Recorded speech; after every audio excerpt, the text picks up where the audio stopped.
Hi, everybody. My name's Matt Johnson, and while I am employed by CWS, this is a sort of hodgepodge of all my feelings about the way that climate and refugee matters interact with one another.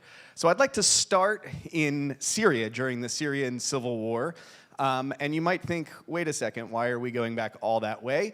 But it's important because between 2010, when the Syrian civil war broke out, and now, there have been over 13.5 million people displaced from Syria, and 6.8 million of those folks are UNHCR recognized refugees. It was during the Syrian civil war that Lancaster got the title of the refugee capital of America. We got that title even though this metric has changed. We got that title because we were taking in more refugees per capita than any other community in the country. Taking in Syrians, taking in Cubans, taking in people from all over the world that were escaping conditions. The question that I get all the time when I bring Syria up in terms of climate change is, wasn't that a civil war? Wasn't this a man-made destruction, a man-made problem? And the consensus among geographers and scientists is that that's not quite the case.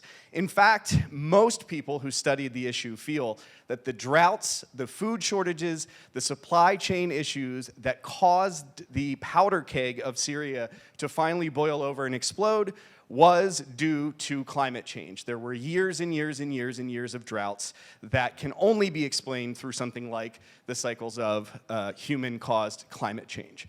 So once we start thinking about that, we start to realize that these issues in terms of refugees are not things that just spring from political corruption, from failed states, that climate change is actually affecting those things, and climate always has. The UNHCR says that 98% of refugees in Asia will be people who were had to flee due to climate reasons, rising sea levels, flooding, and so forth. That 98%, up to 30 million people in Asia, will be refugees by 2040 due to climate change. Now, one of the things that I wanted to kind of bring from a sort of historical perspective is the fact that this is nothing new. Climate has always affected our politics. If you study the history of China, for instance, you'll see that the thing that keeps an empire going or not is their ability to handle changes in climate, flooding cycles, earthquakes. All of these things that we have to do to interact with the natural world are what keep empires going or bring them down. Many people argue that the French Revolution started because of a little ice age that made food hard to get, got people angry enough to take to the streets, and again, we kind of all know what happens there. One of the reasons that I bring this up is because we have to realize that the line between man-made and environmental disaster is almost artificial at this point, that these things are in a feedback loop with each other, and these things together are causing our modern problems. Now, I bring this up not to kind of create the doom and gloom scenario or to bring your attention to the millions of people that might be made refugees by climate, because that's been done and people have said that before. But what I want to talk about a little bit is the ways that the Lancaster community's response to climate refugees, whether they knew that or not, is a way forward for how we need to think about the ways that we're intertwined with one another, that we are in this net of mutuality, as Martin Luther King might say, and how that might help us with the climate issue. And the reason that I say that is that in my experience with people who work with refugees in Lancaster County, there are two ways of interacting with a refugee. The first is to imagine that the refugee is like a different creature from yourself, something that could never actually happen to me. You look at this person and say, this is foreign to me, I can't understand this, and I want to help in a way that maintains some distance. I'm looking at this person thinking to myself, I will never be this person. I think we all have had that experience, or we know people that have had that experience, not just with refugees, but with other people who find themselves in dire circumstances. Luckily for Lancaster, the overwhelming number of people who work with refugees in our community see these refugees as fellow travelers, see these folks as being someone that I could be.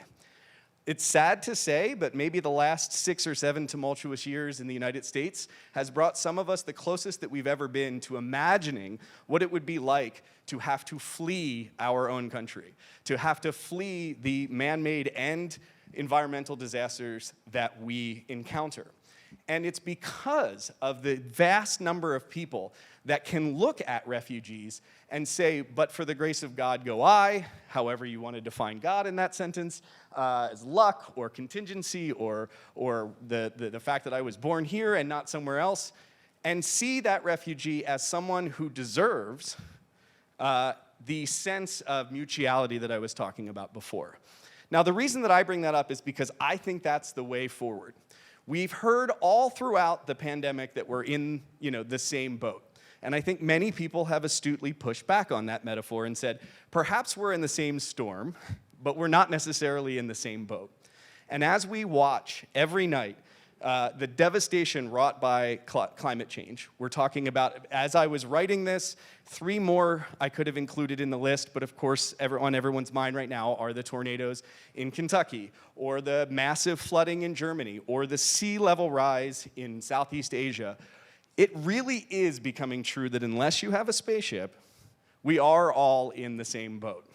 And that level of mutuality, that belief that we owe something to someone else because we could be that person, because that could be us, that we had never imagined before, breaking through the cocoon of the various luxurious democracies that most of us in this room have been brought up in, is the key, in my mind, to breaking the mental blockage that we have to treating climate the way we need to.